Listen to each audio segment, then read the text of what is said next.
think just like Dom's outfit, they're not always pretty. Sometimes they're really ugly. But Just been all over Amazon and just about every site looking for these mustard pants. My wife will tell you she wants to burn mine. you play defense in that first half like Dom transitions to you after the game. It's way too long, way too lazy, but You got all these hands. I'm going to bring you over and have you do our non-conference schedule. I'd love to. I'd love to go to Grand Canyon, I would man. love. Hey, well, you're you doing can that come with. game. That's not the thing. The game coming with isn't the issue. It's getting Getting the the games done. Yes.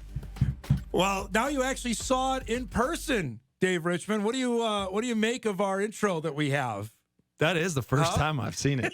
It's pretty good. Half of us look good anyways in that, you know? I didn't mustard pants. I say for Friday, so I didn't bring them out for you today. So I hope you don't take personal offense to that. Thank you. Yes. I got to say, and I'm going to be quoted again as saying, like, I have some respect for you, Dom. Some, yeah. And because I'm sitting here during that last segment, Yep. and you're just talking. and nobody is giving you any feedback. Nobody is really nodding their head. Believe me, I get feedback. It's just not immediate. Oh, okay. And I'm just like, I don't know if I could just, talk to myself. And I feel like that. So, kudos. I appreciate that. Yeah. Thanks for coming by. It's good to see you. I appreciate the hospitality. Yeah. The water that I got is great. The coffee that I'm having right now is nice. Stace has got you. Stace will take care of you upstairs. We don't get anything down here on Look the at bottom just level. passing the buck. Yeah, that's Just passing the buck. That's what I do. That's good. Have you been busy? What have you been up to? Absolutely nothing. Yeah. Nothing's going on. I was thinking about this on the way over.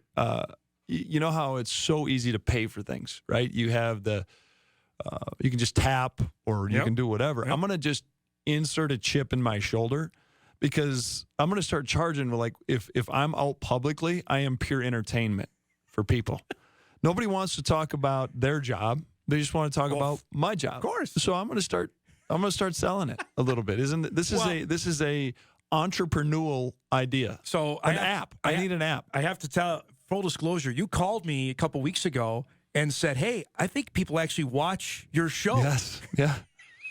Can you share that story quick? Yeah. I mean, I get out and people are like, I love when you're on with Dom and the banter that you guys have and all this. And People watch. They did admit there was like a 15, 20-minute segment per week that they watch, and that was it. And that had more I'll to do. take what I can get. That had to do more with me than you. There's no doubt. So you're welcome, and I'm expecting my cut for that. No, there's no doubt. But no, I mean it. It was good. It's That's been awesome. really good. Hey, so did you watch any of the game last night? The Wolves game? I did. I Yeah. watched the majority of the second half. And yeah, I'm not, obviously pretty ingrained and locked into our season, so I don't watch much NBA at all. I do watch and I do enjoy watching the playoffs. It's some high level basketball. Some of it drives me nuts because they're such elite shot makers that they're taking and making tough shots that I'm asking our guys not to take.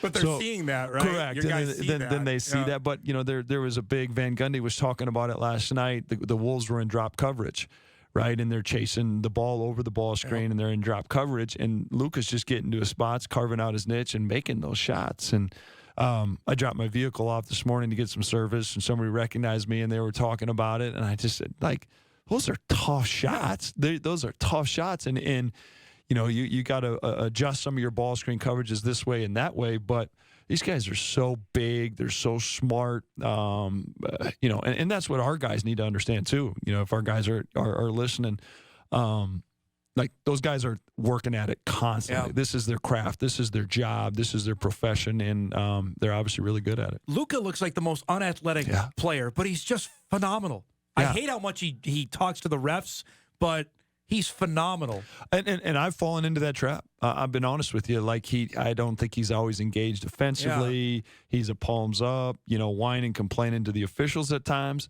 But as I start to see his team in the conference finals, and I start to see some of his IQ and shot making, and how gifted, how talented he is, how smart he is offensively. Where do you stop the argument? I remember this argument, and granted, it was, 4 years ago, so I'm testing you here, but Anthony Edwards out of college wasn't necessarily thought of. He was unbelievable raw athletic talent, but to where he's at now, I don't know if anybody thought that when he came out of Georgia 4 years ago, right? No, and I raised my hand, and I didn't do my homework, but you heard a narrative that he didn't love the game. Yeah, that was certainly out there. A whole bunch, Yep. Gifted, talented, to your point. But, man, like as a basketball guy, as a basketball enthusiast, as someone who is asking his guys to embrace the suffering, embrace the grind, embrace all those things, man, kudos. Yeah. I mean, as a coach, you're proud to see, how far he's come, and just like, he's got some dog, he's got some swag to him. I really enjoy how he's engaging personality off the court to the media and some of those things. It's cool. And then, let's be honest, like, I'm not going to sit here and tell you I have every Timberwolf player's, jersey or uniform. But it's impossible being 3 hours down the road to not sit down, and that's what people are talking about. doubt. The weather, and the T-Wolves right now. Which is 20 years in the making, man. I mean, absolutely. normally Timberwolves fans are looking forward to the lottery and the draft. I mean, that's all you got now. Here, you want to hear a story? Like when the Timberwolves were in their infancy. So you go back 20 some years ago, and somehow it must have been pregame. We got like behind the bench or something like that, and we're like trying to get autographs and do that whole thing. I think I had a ball boy sign my my ball or something. Like, I didn't know who it was. You're just asking anybody. So I bet I made him feel pretty good. Yeah, he probably feels pretty good on that. It's great to see you. There's a bunch of stuff I want to talk about. The first thing I say this both seriously and self-joking as well.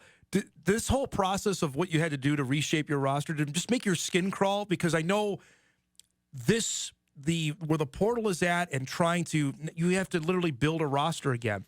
Well, how different was that for you to go and do? Because it's antithetical of what you like to do. You want to go recruit high school guys and build a roster that way.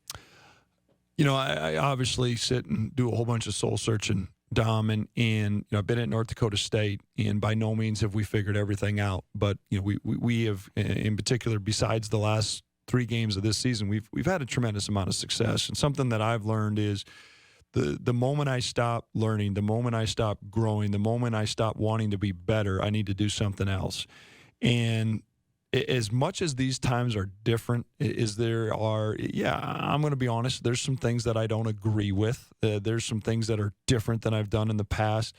Like, this has been a motivating time for myself. It really has, because it's made me uncomfortable, and through uncomfort, I'm growing. I just turned 46 at the beginning of this month. I'm not sure there's many things else I could do. I know there's not many other things I want to do. I do know November 4th, the other team's going to have 5 guys in front of us. And so, we've embraced it. I sat with Coach Miller, our strength coach, the other day, and you talk about, like, I think there's the 5 stages of grievance, right? And the last stage is acceptance. Right? And I never put it into that context. And I think that's honestly probably the last 3-4 weeks. That's where I'm at. And I say that acceptance, but I say that is very, very motivated, Dom. Like, I'm motivated from a standpoint of notoriously my teams have been playing better basketball as the season goes on, and we didn't do that this year. Motivated because there is a lot of whining. There's a lot of complaining in our profession about the things that are happening. Get out then. Do something different, right? This is a free country. We have choices. And I'm just not ready to go there. Our conversation's different. Are there some things that I like about it and some opportunities that needed to be changed? Absolutely. Are there some things I wish we had some guardrails and parameters on? Absolutely. But the bottom line is there's still some purity to this from a game standpoint. There are still some relationships that I'm excited to invest in. Are those relationships sometimes a little bit more transactional? Are those relationships a little shorter than we might be used to? Absolutely. Yeah. But I know this, our returners and transfers are going to come in June 2nd. Our freshmen are going to come in the following week, and I am going to fully invest, develop, challenge, hold accountable, discipline, those 15 guys for as long as I have them. And then once the season's over, we'll reassess. I had a bunch of emails, texts into the show when the portal season, we call that now, open. asking me, well, why would I donate? Why would I want to support when I don't know how long these guys are going to be here? You're in the same boat. I don't know. How do you answer? I'm sure you've got that question to your face. How do you answer that to a donor, to a fan, knowing that it is transactional as it is right now? Yeah, I mean, and probably if we got to get going here, it's a whole thing because I appreciate you bringing this up, and I do want to elaborate on it. Go for it. You got time. Go for it. Because I think it's like this. I'm in Shields the other day, and I've been the head coach here for 10 years. I'm obviously a publicly recognizable figure, whether I like it or not. And some guy walks by, and he gives a glance back, and then he comes back and he says, "You're Richman." And I said, "Yeah, I am." "How come we got these guys leaving?" Just right away. Next question. And I went to him like this. I said, it's money. I mean, and that's the grand reality. And I do support some of those things, and I'll get into it. But the bottom line is, you're absolutely right. In conversations that we're having, yes, we need facilities. Yes, we need operational budgets. Yes, we need scholarships, and we need NIL to help support our guys, because this is what some of our peers are doing. And the conversation goes is I'm sitting here visiting with you, and I know the hundreds of thousands of dollars that you're prepared to give Bison men's basketball, is I have to be transparent with those conversations, Dom, is because the last thing I'm going to do is give up my word. And when I say the transparency of it is, I have no promises that money that you give to so-and-so or towards so-and-so, or however that works through the collective or through whatever marketing businesses want to do, is that might be it. It might be just a one-year deal. And I'm not going to have you come back to me and go, hey, you told me this. I can't guarantee those things, so I'm not going to speak and put my word on something that I cannot guarantee. Let's break. We come back. We'll talk about some of the new guys coming in. You got is that cool with you? We might need a couple hours to talk about all the new guys we got coming in. Let's do that. Much more with Dave Richman joining us here in studio. NDSU men's basketball coach. We're back right after this.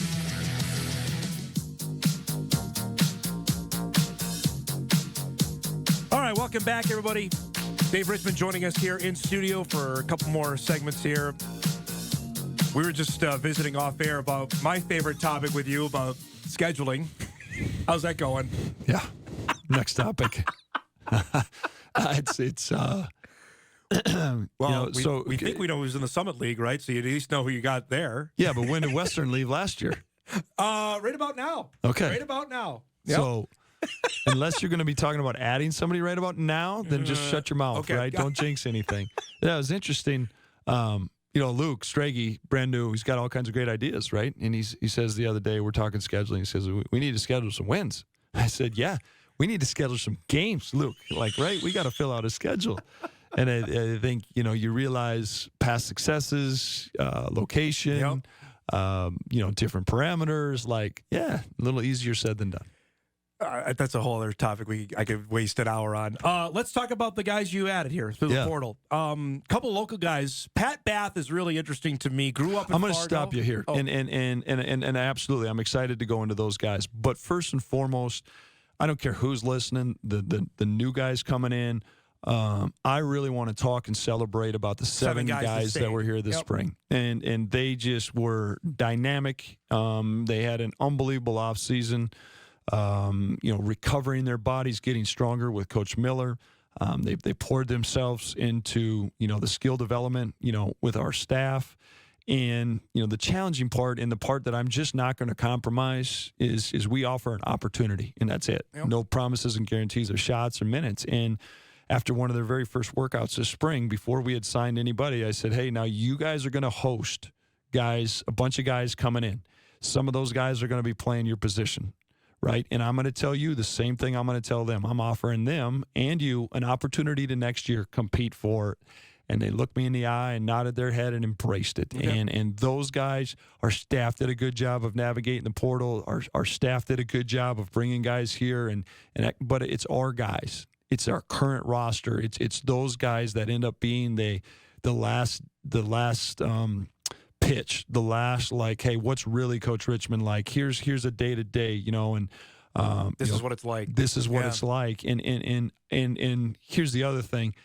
As a staff, if Luke Strage, Josh Jones, Spencer Wilker, all of us love a young man and his family, we're excited about him, and he comes in and our players don't think he's a fit, then we're moving. We're moving on. Our guys know me. They know our culture. They know our locker room. And so to all those guys that are returned, and that's the loudest and clearest message that I have. Let me talk about the returning guys here for a second, because I look at what Damari Wheeler-Thomas did. Jakari White was an all-conference player for you last year. I thought Noah Feddersen, we talked several times every Wednesday, I think, about what Noah's ascension was. And you look at some of the numbers of the guys that are returning. What do you need from these guys, from Damari, Jakari White, to Javis Miller, Noah Feddersen? Okay, this is where your baseline was. I need you to go even higher in 2025. Yeah, well, and now is a great segue in terms of this, where we can bring in those new guys, is we need those guys to be the best version of themselves, right? And I know that's such a Dave Richman answer, right? I get it. But here's what we've got now, Dom, is, and it'll be a blend. You've got some 7 returners, you've got some transfers, you've got some high school kids, and we need to remove those labels and become Bison really quick. At the same sense, I feel very, very good about the character, maturity, experience across the board, right? So Dom Izzo isn't executing what we want. Dom Izzo's is lacking something here or there. Now we have another piece right there, and the biggest accountability piece that I have, that as the coaches have, is take a seat on the bench. And I felt at times last year we lacked some of that. You have to earn it, right? Or we lacked a fallback plan to for a certain stretch. Maybe we were young at the bottom, didn't have that experience or maturity. At the top, maybe we were just struggling for a stretch. And I don't need to get into specifics of what that is, but there is going to be some tremendous competition in practice. There is going to be, and that's the ultimate from a growth standpoint. Can we go through these guys real quick? Yeah, absolutely. Let's do it. Tell me about Pat Bath and the relationship he told me he's been going to Bison basketball camp since he was a young guy. Obviously, he grew up in Fargo, then transferred down to Tino Grace. How much did you keep an eye on him through the recruiting process? Absolutely. I mean, and that is, again, specific to Bath and this question and this Q&A right here but all of these guys, there's still a little bit of Dave Richman, Bison basketball blueprint to the recruiting process. Yes, they came out of the portal, but there's ties, there's relationships, and obviously with Pat, there's a Fargo relationship, which is special. His head coach at Tino Grace, Nick Carroll, him and I have been friends for 15, 20 years, going back to J.P. McCuro, who ended up at Xavier. And Rocky Cruiser obviously played at Tino. And Nick wasn't Rocky's coach, but we've just formed. And so really, really, Pat brings a level of understanding of NDSU, of Fargo. He's got great size. He's a big-time athlete. He's got a tremendous motor. Right on the surface, I think Pat's got the ability to rebound and defend at our level. And now as he adjusts to our system, as he gets back into a rhythm of playing under the lights this year, seeing those things, just really, really excited about that. Pat played against Jackson Money in high school, which is a neat deal. The question I got a ton on this is, why the heck didn't Richmond recruit him out of high school? Yeah. So there's the question. Did you out of high school? Again, I'm not going to pass the buck, right? I mean, like they're guys grow and develop at different times at different rates. And I watched Jackson. You saw some things. I would also, and I told Jackson this. You know me, I'm transparent. There were some things that I didn't see at the time that I needed to be able to recognize, to see if he's going to be, like the toughness factor, some of those things. And, to his credit, some of the development that he experienced at North Dakota or at Northern State, like he grew into that. And the biggest piece is he had nothing but great things to say about his time at Northern State, but he also knew that Division I provided a lifestyle, provided a few more resources to help expand his game. Yeah. And as good a career as he had, as a Wolf, like he knew he wanted to be better. And again, I've said this countless times, I enjoy winning. I hate losing. Nothing drives me more insane than somebody that doesn't want to get better. I don't want to associate with you if you don't want to get better. Win, lose, how you respond. And that was it with Jackson. Jackson knows his body needs to improve. His strength and conditioning needs to improve. Some of the toughness things defensively need to improve. And we told him those things, and we were going to challenge him with that. Luke Kasubkis, this is a really interesting story, because when Moni was on his visit, he actually told me he practiced against... They were teammates. For I don't know, a day or how crazy this is. What's Luke's backstory and how you got him here to Fargo? Yeah, so again, it goes back to relationships, where Coach Strage had a relationship with the family based on being St. Louis area. Yeah, and so things just work out, right? And I think the part that's really interesting and really cool about the profession still is, in April, I'm sitting in Carson Smith's house, right? And you're sitting with a high school kid, still baby face, shoulder slumped in, hasn't, and then you're on the you're on the phone with Luke Kasubki, and it's, hey, and so you can really see those age differences. But Luke is a very He's a grown man. Grown Right, man, yeah. And Luke's very mature. Yep. The other thing that's really exciting about Luke is Luke wants to get into coaching. And I think he's crazy. We told him that. I think he's crazy for that. But that tells you there's a love and a passion for the game and those things. So that's, and he's got good size. He's got shot making ability, but he's also a very underrated defender as well. Let's break. You got like 10 more minutes before Absolutely. you got to go. Let's We'll rock. break here. We'll come back. We'll talk about the other two guys and a couple other topics we want to hit on with Dave Richman, NDSU men's basketball coach. We'll start hour 2 of Hot Mike. We'll be back in just a couple minutes. This is Hot Mike. Hot Mike. On the networks of WDAY. Here's Dom Izzo. Welcome back, everybody. A couple more minutes left with Bison men's basketball coach Dave Richman. Email comes in asking, I thought you wanted to be in the big chair. Do you want to? You told me that numerous Wednesdays you wanted to be over here. You want to flip? There's a lot of buttons over there, man. See, I told you it's not just me just sitting up here just saying whatever. I got to do some stuff. Don't hurt yourself patting yourself on the back. I'll get you to our trainer so you can ice your shoulder for, reaching back here. Jason knows me. He'd help me out. Yeah. We're good. We got a couple minutes left here. There's two other guys that you're adding I want to quick talk about before I got to let you go. Brendan Watkins is a really interesting story with him. We had him on the show coming from VMI, Nebraska kid. So you had Kansas kid. Missouri, yep, Yeah, current, you had a little bit back Midwest with him. How did you – is it just, hey, we found him and it was a fit? That was a little bit about it. Luke, did a really good job of quickly getting in there and being transparent with him about our situation. And I got, again, like I just can't help myself from just vomiting truth. I got a ton of respect for Brendan, a ton of respect, because not only what he went through at VMI on a day-to-day process of the discipline and he told us about that. rigors Yeah. to be a student there, but we need to continue to get better, and we need to challenge ourselves. And we were hearing it from Damari has played a couple. He's played 2 seasons. He's played a lot of those minutes. And the bottom line is our allegiance to the program to continue to make it better. And we want somebody that's going to come in here and compete. We want somebody that's going to come in here and earn those things. Damari's excited about it. Brennan's excited about it. And when you got 2 guys that are come in there and compete and do those things, pretty cool. Really cool. Did you feel you just didn't have depth at that spot last year that you Damari would have to play? It's such a vital position, right? And so is it depth in the amount of minutes, or is it you are one tweak of an ankle away from a weekend in league, 4 fouls out of it, fouls in those situations too? And I think Tajavis has done a serviceable job at but I think Javis is a really talented player, and I think, obviously, I hope we're about to experience some of that as he grows into his 3rd year.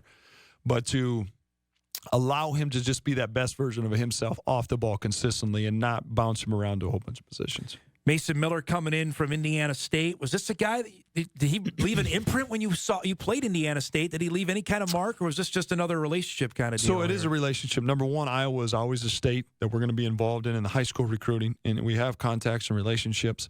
But we also recruited Mason a couple years ago when he was in the portal out of Truman State, before he ended up ultimately going to Indiana State. And Mason exemplifies the excitement level for me, because you're going to look at, and people are going to say, 1.6 points per game and all this, blah, blah, blah.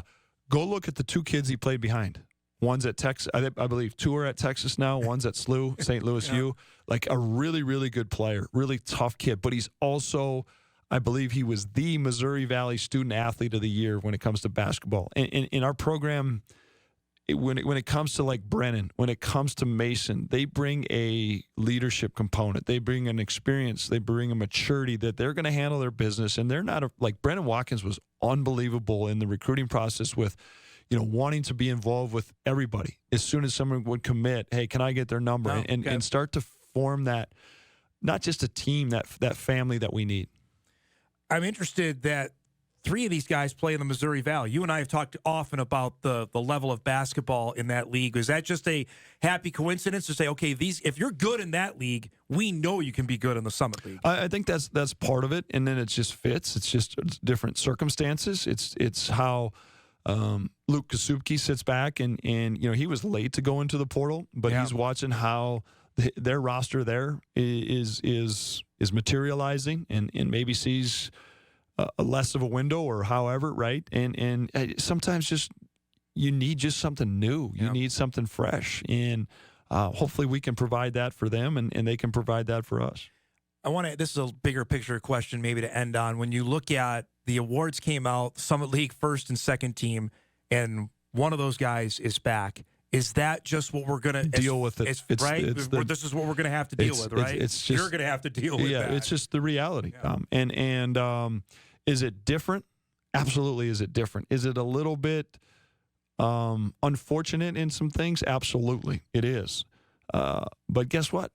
It's the reality right now. It is, and we can be frustrated. We can complain. We can do all this. Like I hope it is sensed in my body language and my voice, the motivation. And again, to your point, part of that is maybe like just because of how the season finished relative to how the last 5 had finished and where this program is at. I think there's certainly some of that, but you have a tough job. My wife has a tough job. Your wife has a really tough job. Again, I need to give a shout out. It's the last day of school for our kids and those teachers. I got the ton of respect for, for all them. But we all have tough jobs, right? And figure it out. Life's tough. Get tough. Adapt or die is what Miles said. Adapt or die, right? And some suffering never hurt anybody. It's all part of it. Yeah, it's just.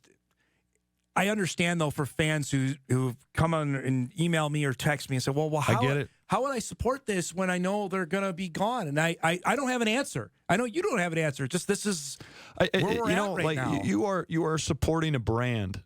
You are supporting a program. Yeah. Hopefully, and we've had some tremendous conversations. Hopefully, you are coming to watch a product on the floor that is blue collar and represents you, the community, but also you are going to be involved in an entertainment, an experience. Some things that from a marketing standpoint, from a game experience standpoint, that we're continuing to evolve and needing to grow those things. And it's everything. And you have your choices. I'm not going to beg anybody.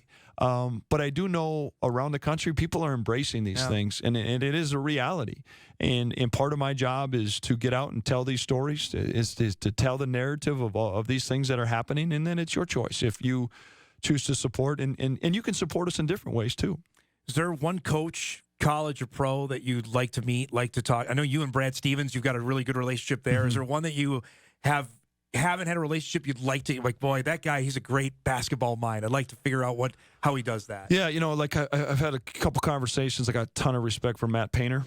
New coach. Yeah, just, and obviously he did a great job this year, and he's done. Helped me at the player of the year. Yeah, that does that. The horses are a pretty big deal. Yeah, but I still think there's a purity. Is it different? But there is some corrupt things in our profession, as you know, and that's like you said, whole nother. But there is no greater satisfaction for me because I'm going to lay my head on the pillow every night with character and integrity and know how we're running our program. But then to go and beat somebody that might be, maybe it might not be, but even unethical. There's just, I'm sick. And but Matt's a good guy. I've been really fortunate too, as you know. I mean, NDSU is NDSU in Fargo, and I've been here for a million years. But I spent some time with Ben Jacobson. Yep. He is my ultimate conscience and mentor in the profession. Greg McDermott's been great. Tim Miles is still my competitive fiver. Saul Phillips in a lot of the ways we play. There's all those guys out there that you got a ton of respect. I did see LeBron James. Yeah, was in Indy at the events that we were at. That's right. He was watching Bryce. Yeah. So I took a picture, sent it to my family, and. Did you get a? I don't think there's some people that wouldn't let me get close to him. He's not. I don't get it. This is unfair. He's not a college coach, but he got to sit into the college coaching. Really? Yeah. Stunner. I wonder how they let that happen. Is his son gonna? Can he be a professional player, Bronny? Can he be an NBA player? I don't know, but there's a lot of Jones or just they're and we were with his dad this weekend in Indy. I think there's a lot. It's not as loud as it is with Bronny, but I think Bryce is what everybody says Okay. is That's the one? Okay. I don't know. I got 5 women at my house know I'm trying to you do. figure out and 15 dudes here. And if I do that, like, You're living well. I'm then, doing right? well. Thanks so much for coming by, but that was really insightful, and we'll do this again throughout the summer. We got another time. We'll get ready, actually talk about stuff on the court, right? Always appreciate it. Thank you. Dave Richman, North Dakota State men's basketball coach, joining us here in studio. We'll take a break, get caught up on a couple things as we roll on here on a busy Thursday morning. Back on Hot Mic right after this.